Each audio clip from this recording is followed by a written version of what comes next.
I think the best thing I ever did in my adult life was start digging deep and asking myself why I am the way I am and do the things the way I do. It takes a ton of work and intentionality, but getting to know yourself on a deeper level will help you thrive. And that was posted on Instagram by Alchemic Healing. Hello everybody and welcome to a brand new episode and this week's episode of the Toy Talks podcast. Hello, I am Toy Washington, as you all know, your host, the creator, the developer, the editor, the everything of the Toy Talks podcast and platform. And I try and post bi-weekly, or what I tend to do is also post when there is like core topics to discuss.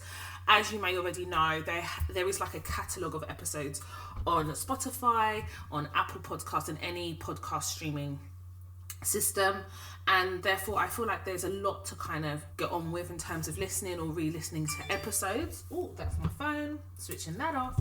And also as well, I know that we've got some new listeners as well, and it's important as far as I'm concerned as well, that new listeners also listen to previous episodes in order to catch up. The way the podcast is that you could start from anywhere really, and listen to certain episodes that talk about certain topics. And I do encourage people to look at the show notes, because effort goes into those show notes too, to kind of give a brief synopsis of the content of the podcast episode. And as much as possible, I do try to upload new episodes, bearing in mind for almost 2.5, almost 3 years, it was every week consistently. And giving myself grace means that I have to also trust in the quality of the content that I've put out, and therefore I can afford to kind of upload bi-weekly or once a month if that's kind of where the ancestors want to take me. But either way, I try not to go a month without uploading a brand new episode. So a couple of days ago, I did like a really brief overview on an interview that was done by Esther Falana, and it was on Good Morning Britain. And the headline was, Esther says, you shouldn't have children over the age of 30. And she was basically being interviewed about that topic at hand. And she did say, and I do have to say this, that it's subjective, which it is, of course. But the problem is, especially with that interview, it was a very problematic interview, because it was a backhanded way of age shaming people who are either older mothers or are going to be older mothers. And I want to discuss it in depth on this episode, and this is going to be a 2-part episode. Now, the reason why I want to discuss it is, as soon as I uploaded like a really brief view, and I think within like 10 minutes my DMs were it was unbelievable. I haven't seen that in a long time. Like, I do get a lot of interaction, especially on Instagram, within the DMs, and but this was different. This felt personal to all of us, and I did say I'd go in depth, and bearing in mind that Snapchat and Instagram are 24 hours, so I'm very well aware that there's a lot of people that wanted to like screen record and things like that and unable to do so. So I thought the best place to have that discussion would be on the Toy Talks podcast, where you can come back and listen, share, and also be able to kind of hear another view. That being said, before we get into that, I do want to talk about something else first, and then we kind of get into that discussion about Esther's interview. So I was... me, I'm on social media, I like to read comments, I like to see what the topical issues are, and not every day serious, sometimes serious. And there is something I want to mention. There is something I want to be clear about, mention, and quickly discuss here. Black women deserve to be loved in public. Women deserve to be loved in public. And I'm speaking from a heterosexual perspective, because I'm a heterosexual. I wouldn't necessarily talk on a topic that I couldn't personally relate to. And the reason I say this is there is a popular socialite called Pam McBee. And if you don't know who she is, she's a really popular socialite. I wouldn't call her a social media influencer. She's South African origin, lives in the UK. Very beautiful girl, amazing figure. However the figure was acquired, at the end of the day, she looks damn right amazing. She has her own company, I think it's called Martha, and she does like really nice sunglasses, which I think are amazing. Slightly overpriced, but then are they overpriced? Probably not, but I'm saying they're overpriced maybe because they're sunglasses, and for me, I personally don't invest thousands of pounds in sunglasses, but that I would probably buy them if only just to support a black female business. Now, there was speculation about her that she was dating John Boyega. John Boyega is a very well-known, very talented actor, UK actor, and he has recently starred in The Woman King. He's done Star Wars, I think it is. A very talented, he's done really well. Originally from, I believe, South London, and he is a Nigerian Yoruba, I believe, and you know, he's done really well. He's very much an advocate for black women. He's very vocal about his love, desire for black women and things like that. You know, when black men do that sometimes, and I feel like they overflog it, it's like, sometimes I think, are you trying to prove something? I don't know. But you know what? Let's be grateful that a black man is actually using his platform to push, advocate, and share support, not only for black women, but the black community. And for all intents and purposes, he's really like low key. Like, there's no like real scandals or anything about him. He's not embroiled in nonsense. I definitely feel like with John Boyega, he's, you know, had this success, and his career's just gone from strength to strength. And he's a very good actor, by the way. So the blogs got hold of the fact that Pam McBee and John Boyega were dating. And to be honest, I don't necessarily think they were trying to hide it, but I think they were just trying to maintain their private life. But anyway, the blogs did what they did. And then recently, so I think they've been dating for a while, okay?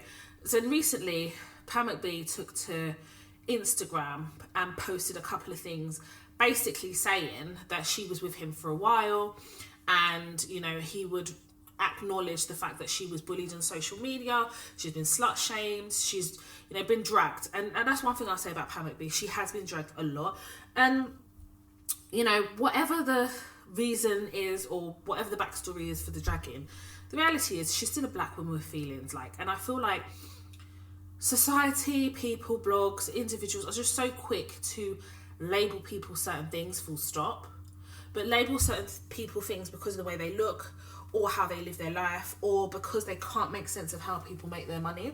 I think we're all guilty of that. Like, I definitely think I'm guilty of looking on blogs and stuff, and, you know, trying to do 2 and 2, and if it doesn't equal 4, me, I get confused. But the difference is I don't go on social media and then put that opinion out there. I don't really give a shit how people make their money. But I think there's a lot of controversy over Pam McBee for various reasons. And those of you who are abreast of the blog, kind of are aware of her. But the point is, and what I do agree with her is, you can't slut shame just because everyone else is doing it all based on stereotypes. I feel like no one person should be in a position to slut shame anyone. But the fact is, her upset, or that the limited amount of information she shared, is that because he has recognised that how she's portrayed and bullied and stuff is not how she is. And she really did, I believe, based on what I've read, really did care for him. I'd even go as far as say loving him. Then to find out that he basically jumped on the bandwagon of what everybody has said about her and then cheated on her, effectively. And you can just tell by the words she uses. She's very eloquent in the way she writes. But you can just tell that she's going through a lot of pain and upset. So obviously the blogs have picked it up, and the comments underneath. And I always find comments interesting because you generally see what the consensus or a group consensus is about either a person or a topic. And to be honest, you do take it with a pinch of salt, but still people go out of their way to leave their messages. And a lot of it was, there was a balance actually between empathy and continued slut shaming and blaming of a black woman. But I think something that became really apparent to me on reading it is, and even on his social media, because I went to go and have a look. Listen, I've got time on my hands. I told you I'm taking a bit of a career break. Whilst I say that, I have picked up a contract for a week to deliver like a high level review on some contracts. But I digress. I think what was really apparent to me is he never claimed her in public. Now, I need to go into a bit of depth about claiming, because I know for some people they're really private. Now, even though I'm on social media, I'm private.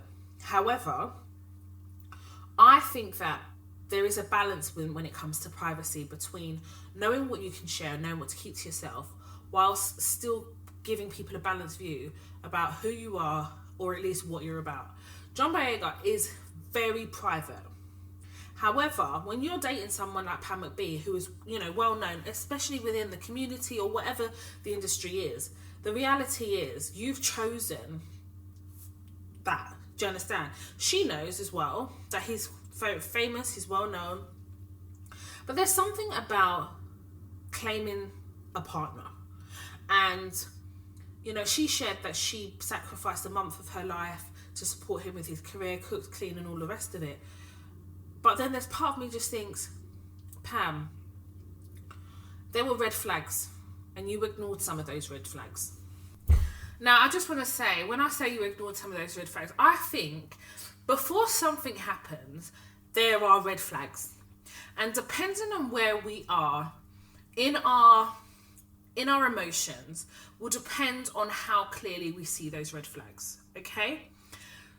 Now, somebody can say, well, Toya, I don't put emphasis on someone claiming me, like I'm not property. The word claiming is not in its, I don't mean it in that way. What I mean when I say claim is somebody being proud enough to defend you in private, someone being proud enough to acknowledge you on a public platform because that's where they sit. Do you understand what I'm saying?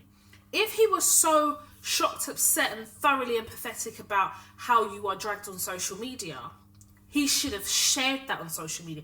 He should have defended you at least where in earshot of where you were. And I don't blame you at all, because sometimes what we look for in other people is for them to just use common sense and for them to be empathetic enough to be proactive in protecting us.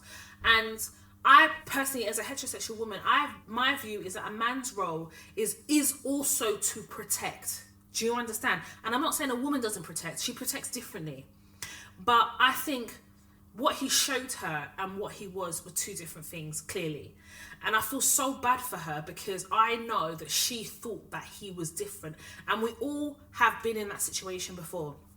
I think the bit that really pisses me off is when people are not actually looking at the situation for what it is. Okay, she's using her social media to speak about how she feels, but in a way, there is a human side of John Boyega that we all need to see, because he claims to be, well, he doesn't even claim, but he portrays himself as one way. And I always say to people, and I've always said to people in the past, and I say it to you all, I only know my guy friends as my guy friends. I can only vouch for the friendships. I can't vouch for them in relationships, because I don't know what they're like in relationships. And also, I'm never going to know because they're friendships. Do you understand? And I think the same applies for John Boyega in that way. Like, we all know actor, what he shares in interviews, background and everything. But we can't vouch for him in relationships. And we're in, for whatever reason, I mean, Pam McBee shared that she found out about the other woman in a blog, and I love the way she articulates herself and not blaming the other woman as people would normally do, but rather saying that they were being played off and stuff like that, and really focusing it on John Boyega because that's who should have owed her some form of loyalty. And I think it's an important topic that we discuss it here about, there's a line between being private and being secretive, and I feel like certain people will work brain, push private, but really be secretive. And secrets are things you don't want people to know because of a reason. Do you understand? Privacy is maintaining not just your dignity, but maintaining your ability to operate in a way whereby you feel safe. Those are two different things. You can still be a social media influencer, whatever, and still be private. You can, listen, I am the queen, and I know there's many queens, of moving in silence. I'm a really private person. I will put out what I want to put out, and I'm in control of my own narrative. Do you understand? And I don't consider myself secret. I'm just secretive. I'm private in that I enjoy the fruits of being able to live my life away from certain things. And I feel like that's me being what they would probably call a micro influencer. When you're talking about other influencers who have a lot more following, or even people who are famous, the difference with them, the interpretation of privacy and secrecy, is secrecy is usually because they're trying to hide something that they don't want the public to know that can possibly destroy their public image. Privacy is actually, I want to maintain the integrity of my family. Do you understand what there's a difference? And I think we need to understand what those differences are and apply them to our lives. I feel sorry for Pam B. I don't care what other people's opinion is of her, how you view her, how you view the situation, or whatever you think, you know, maybe you followed her for a while. I've actually met Pam B as well. I do need to say this. So it was like a year, I think it was a year after I came out of Big Brother. And I think it was a year. And I was handing out an award. It was like an African something award, I can't remember. And I arrived at the venue, and the organisers at the venue booked me in, and then were like, "Oh, Toya, there's a place, you know, for that wherever the people who are handing out awards, they're going to be in so and so place." So before I got in, I did a couple of interviews on the red carpet, and Pam was on the red carpet. I think she was doing interviews as well, if I remember correctly. She had a mic in her hand, and people were really horrible to her. In fact, they were doing it really obviously. So the lady that was looking after me, she was like, she's Nigerian Igbo like me, and she was saying, "Oh," and she was like, "Oh, Toy, I can't stand that girl. All this. And people were genuinely horrible to her. Nobody was going to interview with her because obviously certain people didn't like her. So the people like myself and guests who were coming in, they were just steering us away from her. So I'm a very observant person. I am very observant because I need to know what's going on around me. So I saw this and I thought, no, I don't like this because it's bullying. And one thing about me, I do not like bullying, especially when I feel like you're not even, you know, like you're bullying someone who is not even in a position to defend themselves in that way. Like, I don't know how to explain it. So I left where I was, and I'd finished the interview that I was doing. I left where I was and I went over to her. I said, "Hi, I'm Toya. I was on Big Brother 2014, and I'm an African entertainment TV presenter, and I've done other things, like people in the community know who I am. Would you like to interview me?" She looked shocked. She actually looked shocked because clearly, like, people don't do that. You know, you're not going up to people are coming up to you. But I thought, no, I'm not playing into this. Anyway, she did like a brief interview. She said hello. Really lovely girl. I don't even know if that ever aired, but really nice girl. But I just wanted her to feel comfortable, and I wanted other people to see me speaking to her because what are you going to really tell me? And then I after the interview, I was ushered in. But I wanted her to just feel comfortable for the period of time she was speaking to me. Didn't want her to be on her own. And I just also wanted her to let her know, I'm one of those people anyway. I can't stand shit like that. Do you know what I mean? It was just so mean. People were so mean to her. And I can see that transpiring in the comments on a blog. And I really don't fuck with things like that. I don't know what it is about black women, and I speak on black women because I'm a black woman, why we're so hard on each other in a way that we wouldn't be hard on our non-black counterparts. I don't know what that is. And I feel like the need to slut shame because of how someone looks is disgusting. And I think also as well, why are we so judgmental about how people live their lives? If people want to live their lives in a certain way, if it doesn't affect you, I don't get what your problem is. And even if you want to have an opinion, why do you make it a point to tell that person your opinion? What the hell is that about? I really feel like if you were making money, busy with your career, focusing on your focus, you ain't got time to go to the actual person and tell them what, do you understand? And even the people that leave the comments in the blogs, okay, fine, fair enough. But then you at her and stuff like that. It's akin to bullying and it ain't cool. No matter how tough she is, she's still a person with feelings. And I feel like John Boyega is not getting the same vitriol as her.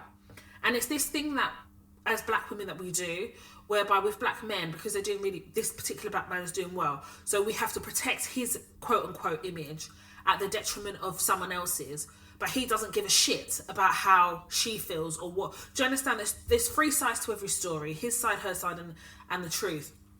However, I just feel like the way in which women are treated versus men is different. It's almost like men, it's like a badge of honor. Oh, you know, he's got a reputation. We've all got a reputation. The difference is where what stage your reputation is on, and where it's polarized. That's all.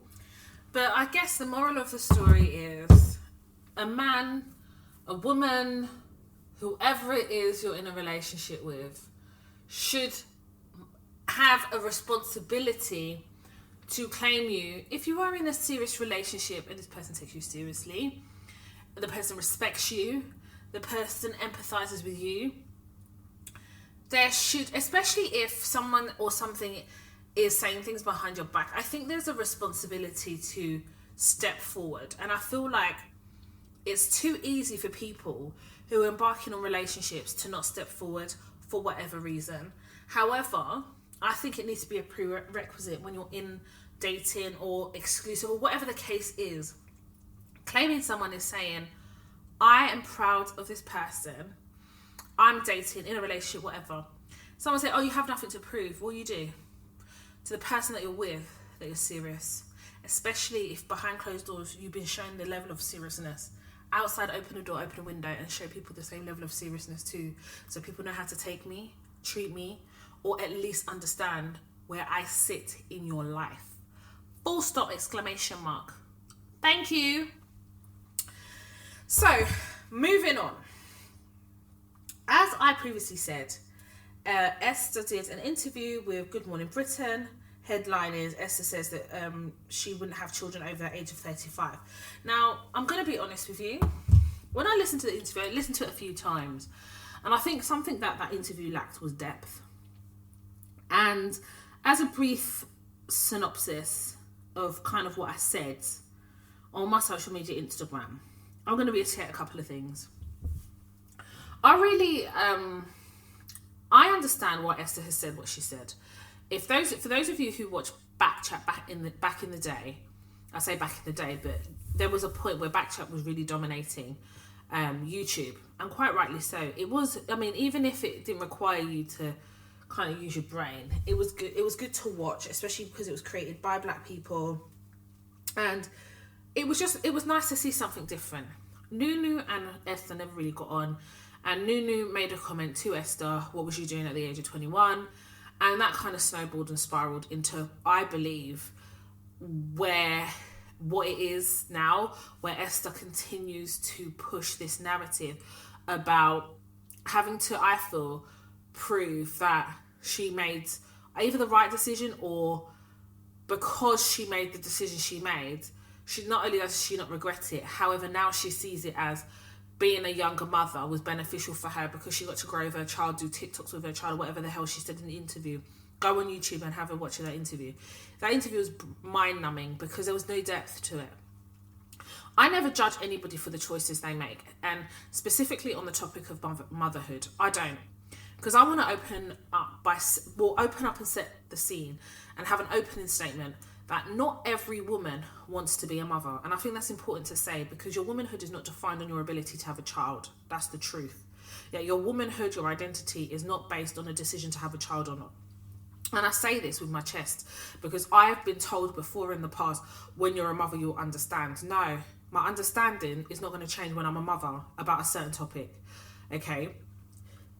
It's like saying you can never understand because you're not a mother. Well, I may not understand the complexities because I don't sit in motherhood, but I can still have an opinion based on the fact that I had a mother or I had mother figures, so I can have that conversation. When we start stripping women of their femininity and their womanhood because society says in order for us to tick the box of womanhood we have to have children, it's very dangerous, because not everybody wants to be a mother, and not everybody is equipped mentally, financially or otherwise to be a mother. And I think when we talk about motherhood and stuff, and, you know, Esther talking about, you know, not being an older mother and the beauty of being a younger mother, Those were your choices. I'm telling you now, if I had kids in my 20s, God knows where that child would be. And I mean that like with every part of my soul, because I was not psychologically where I needed to be. I was in a very toxic relationship with my mum, who, as far as I was concerned, and I am considered as a narcissist. And it's only been in the last few years that I've been able to work through some of those things. So imagine then inflicting that emotional trauma on a child. We talk about generational curses, but we're perpetuating the continuation of generational curses when we don't do the psychological work on ourselves to unlearn and work through our trauma. That's one aspect. Secondly, when we talk about being mothers when we're younger, people say it's not always about money. It may not always be about money, but when there's a decision to be made about how much to put on electric versus can I put my child in nursery versus I don't have enough money for this and that, it soon becomes about money. There is a financial responsibility when having children. Now, in past episodes, I've spoken about financial literacy and financial education. For a lot of us, where we are the children of first generation immigrants who operated from a space of survival. So money literacy is sometimes not something that we are afforded or that we understand. When we talk about working through traumas and things like that, we're relearning how to have better relationship with money. So in my 20s, when I was signing on, that's probably not the right time for me to have a child. Do you understand what I'm saying? I don't think there'd ever be a perfect financial situation to have a child, but at least give the child a fighting chance of having access to certain things. I believe that our role is to if you're going to have children and create life, is to give them a better life than you. Because your parents tried to give you a better life than their parents, and so forth and so forth. So I feel like when you're talking about motherhood and being an older mother, no one wants to talk about money because they really believe that love is the only currency, and it's not.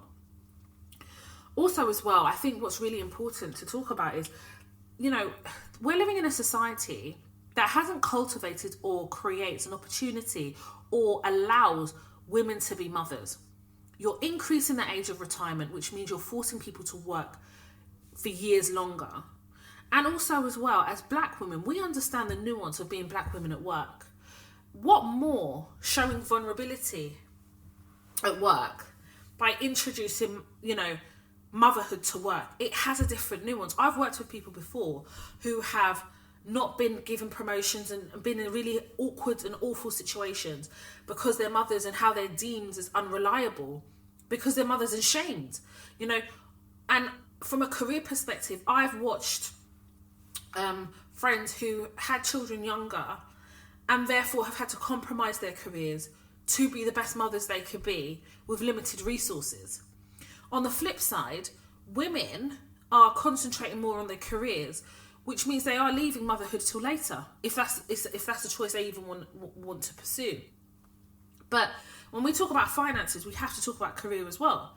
And I can put my hand on my heart and tell you where I am financially and now versus where I was financially in my 20s is so massively different.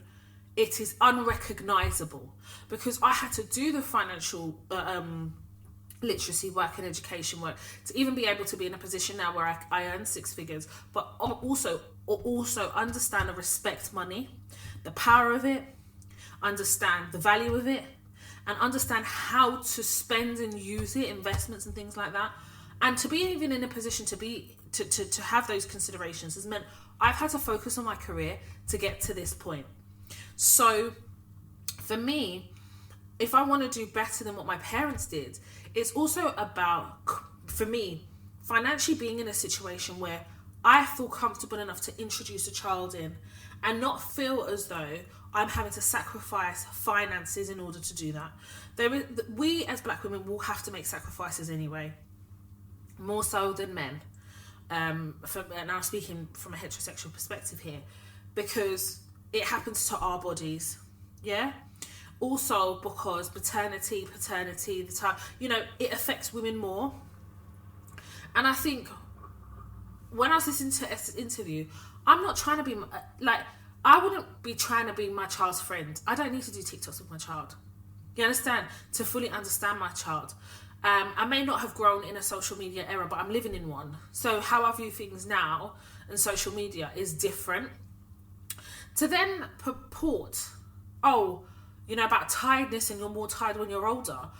Molly May's 23 years old and recently shared with social media that she is absolutely exhausted, and these are some of the challenges that she's encountered having just had a baby.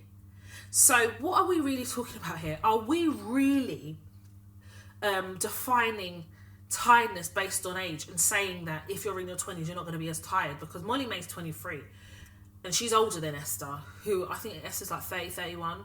It doesn't make any sense.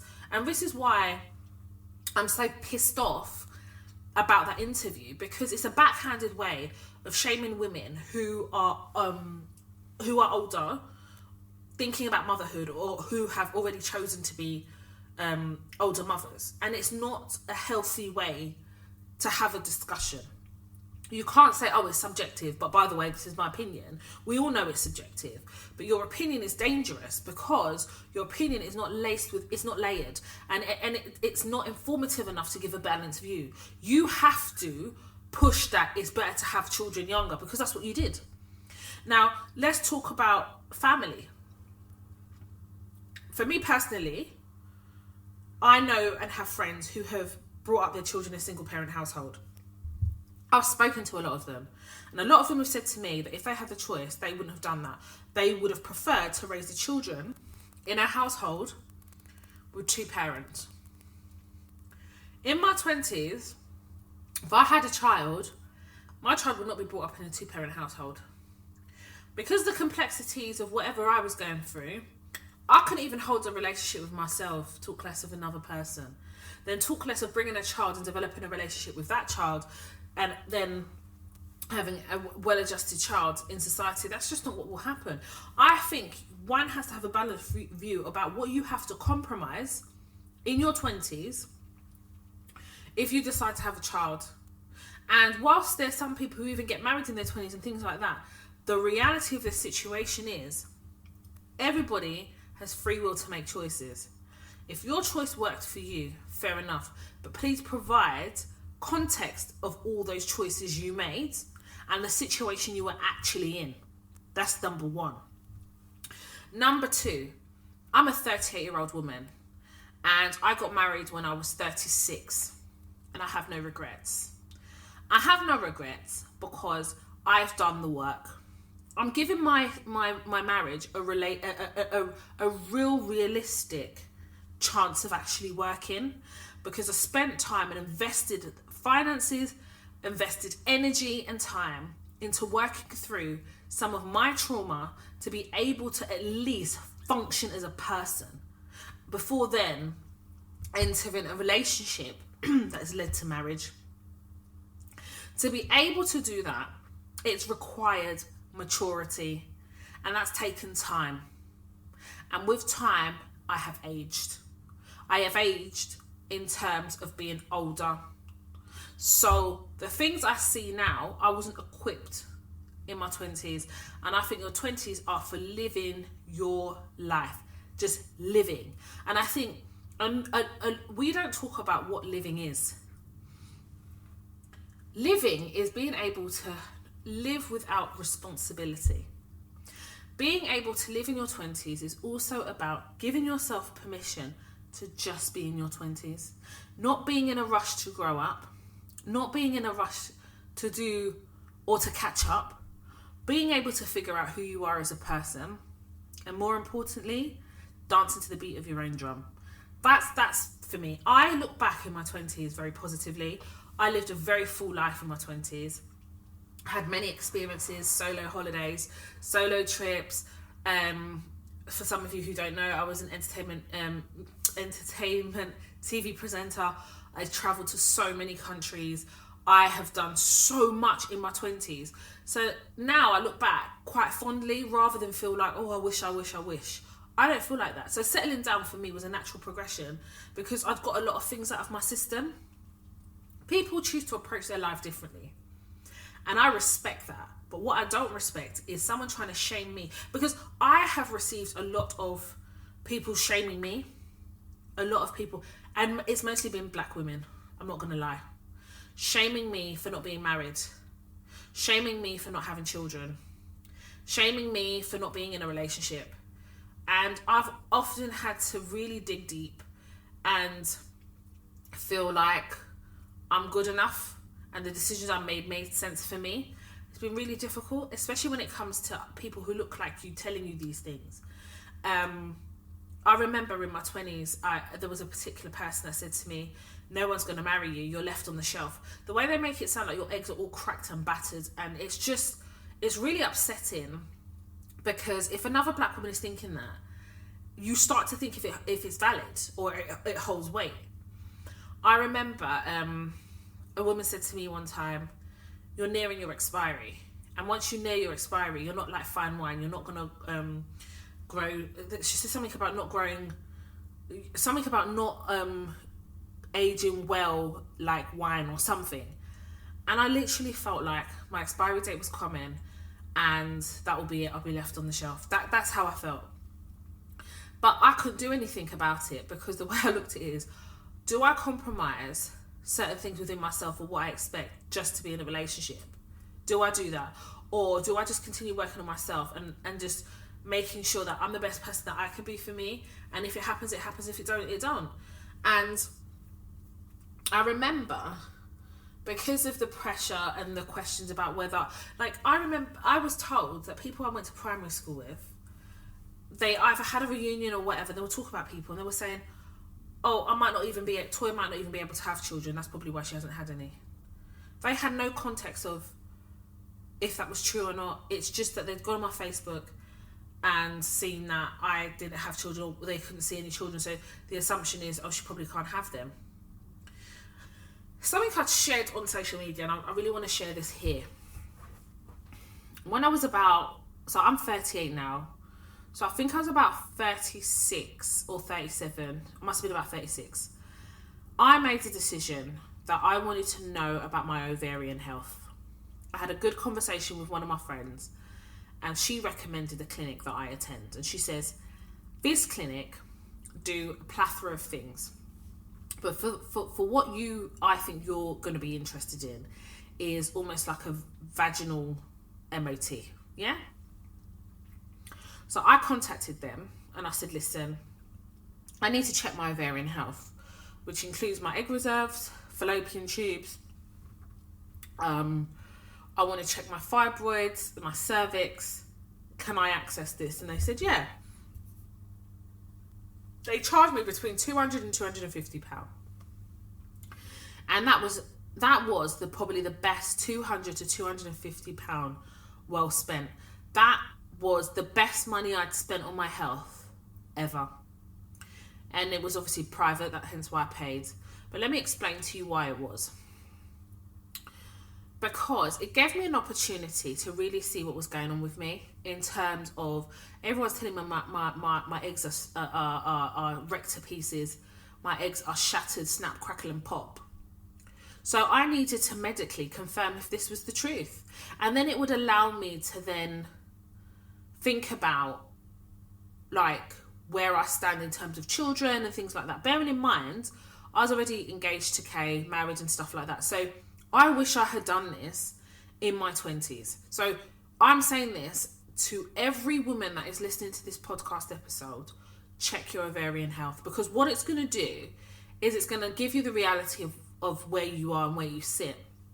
But it's going to give you an opportunity to find peace within yourself, because we spend a lot of time telling ourselves that our bodies are broken, because society says if you don't do certain things at a certain age, you're finished. When I was tested, so I went into London and I was tested. And I say went into London, it was central London. And everything was fine in terms of, they confirmed that I had fibroids. So I already knew about that. They tested my blood and they said I had an underactive thyroid. So I was actually given medication. Remember, I'm checking my ovarian health here, and I'm getting all this other stuff and information. And I thought, fantastic. I had 46 egg follicles. 46. They said the average person my age have between 8 and 10. She said, there's a woman that you passed outside. She has 7. you have 46. Bearing in mind, according to the UK BMI, I'm overweight, by the way. I'm just going to tell you that. They checked my cervix. They said your cervix is fine. And then the lady was like, wow, this is beautiful. I said, what? She goes, you're ovulating. You're literally ovulating now. I said, really? She said, yes, you're ovulating. She goes, your fallopian tubes are clear. And she goes, your overall ovarian health is quite good for somebody your age from a medical perspective. I got a report. I thanked her. As I exited that building, I breathed a sigh of relief. Let me explain the relief. It wasn't necessarily about having 46 egg follicles. It was actually confirmation, medical confirmation, that everything was okay.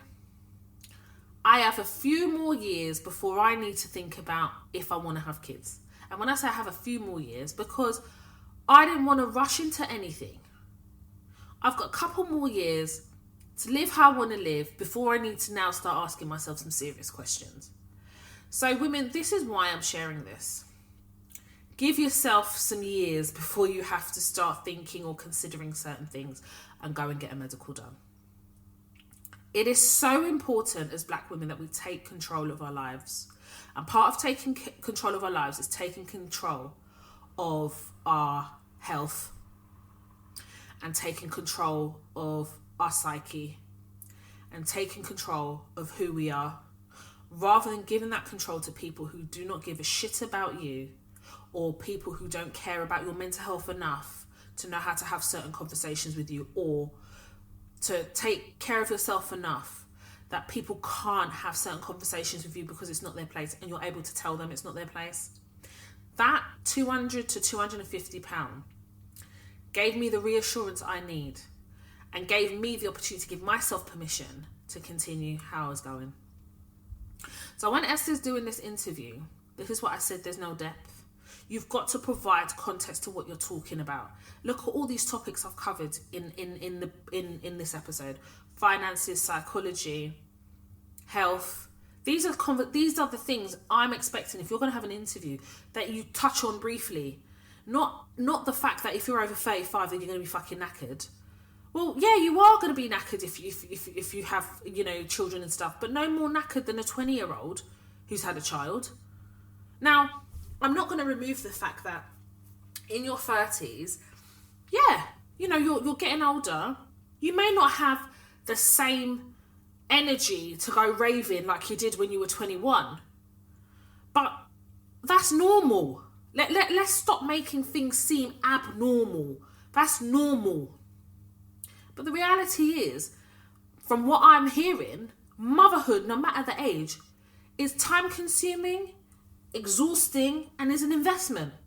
So if we agree on those three general principles, why are we now shaming women because they're choosing to focus on their careers or they're choosing to wait later to have families? Why are we doing that?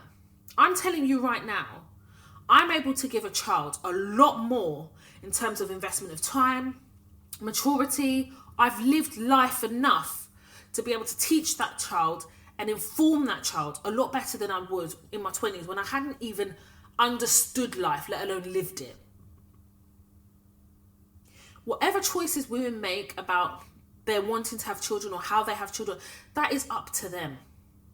But let's not start branding women as knackered or finished or cracked because they're older.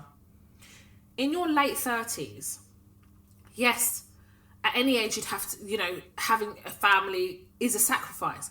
In your late 30s, I think what people are not placing any emphasis on is you've lived enough life to be able to teach life based on those experiences. 20 years of life versus 35 or 40 years of life is very different. Yeah? And I don't think there's any one golden age to have a child. I just think that there is circumstances that are created that would give your child a head start depending on the choices you make.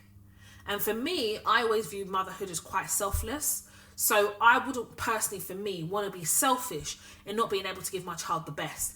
My child would get more of the best of me at 38 than they would if I was 28 or if I was 25 or if I was 21. That's my opinion based on the life I've lived. But if you, at the age of 21, 23, 24, decide to have a child early, and early in what society deems as early, and that's a choice that you decide to make, that's completely up to you.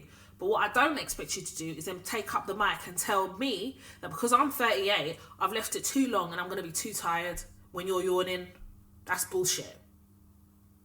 And the women that came into my DMs and stuff, shared their experiences, were relieved, you know, at kind of how I discussed it. Made me realise that I definitely do need to do this episode, because I don't think it's about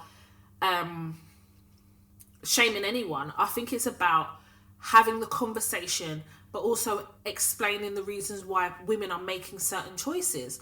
If society was conducive to allowing us to have the balance of family and not feel a certain way about sharing that or feeling vulnerable and things like that, and also financially supporting women, you know, I found out recently that statutory maternity will pay you 90% of your salary for the first 6 weeks, and then it's 150 something pounds, £56 every week. How are women supposed to take maternity to invest in motherhood at the very early stages if you financially cut them off from actually being able to live? So is it any wonder that women are waiting later to have children, maybe have some money in the bank, do some savings, you know, to feel comfortable to have children? There's a socio-economic responsibility we have to also place on the government for not facilitating the ability for women to have careers, have motherhood, and not financially feel penalised. No, we don't want to have that conversation. We want to go on Good Morning Britain and start talking about TikTok. It's deeper than that. It's a very deep topic. Are we talking about black women who are more likely to be misdiagnosed or late diagnosis of certain things that also give rise to choices of having children later? Should we have that conversation? I wasn't diagnosed with fibroids up until I was only diagnosed a couple of years ago. I've been fighting for a diagnosis for almost 7 years. So if we want to talk about health and how that contributes to the decisions we make, the medical profession and the discrimination in medicine means that we can't even make sometimes informed decisions, because our health and diagnosis is not given the priority it requires because of the discrimination that we go through, the gaslighting that we experience. If you want to talk about older parenting, let's really get under the hood of it. What we're not going to do, and what we shouldn't do, and what is dangerous and reckless, is shaming women for choices that sometimes they have to make, choices they want to make, and for actually wanting to spend time breaking generational curses to be the best parents they could be. I don't see a problem with that. I actually don't see a problem with that. I really hope this episode helps someone, or just that this episode helps in general, because I feel like I needed an episode that people can come back to as well. And I needed something, you know, one thing I've always said is sometimes it's easier for me with social media because the post lasts for 24 hours. But this is the reason why I made the decision to do the podcast, because Toy Talks was born on Snapchat, which lasted 24 hours. And then I listened to everything and what you said, and you all said, no, we want a podcast. We want to be able to come back and listen and re-listen and share and recap and stuff. So for topics like this, and with the feedback I received on socials, it made sense for me to then now record. And I hope that I have really gone into enough depth on this topic. Like I said, this is a 2-part episode for a reason, and I feel like it's important for us as black women to feel safe enough to have these conversations. And whilst I don't think Esther was doing anything malicious or anything like that, I just don't think she understood the magnitude of the topic that she was discussing, especially in a community that we all are in, that understands the nuances of being black women in a society that necessarily doesn't support us in the way it should. And as women, I feel like we continue to be quite disadvantaged in society. Then you add on the being black, and it's just a different experience for us, you know. And whilst, you know, I'd like to come here and sit here and, you know, paint roses, the reality is I don't sell fantasy. You all know that. I will always provide the reality.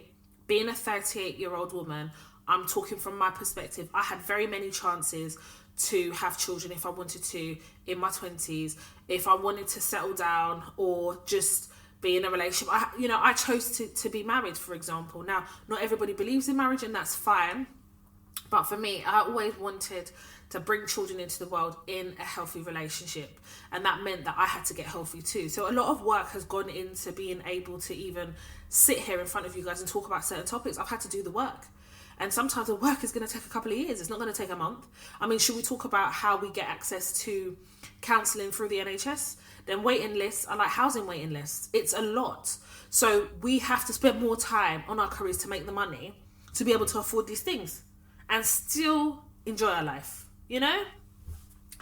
Anyway, I'm going to leave it there. If you want to email me about this topic, or you have a work or life related dilemma that you want us to discuss here on the Toy Talks podcast, your anonymity will be protected, which means that your name and email address and things like that will not be shared in no way to identify you.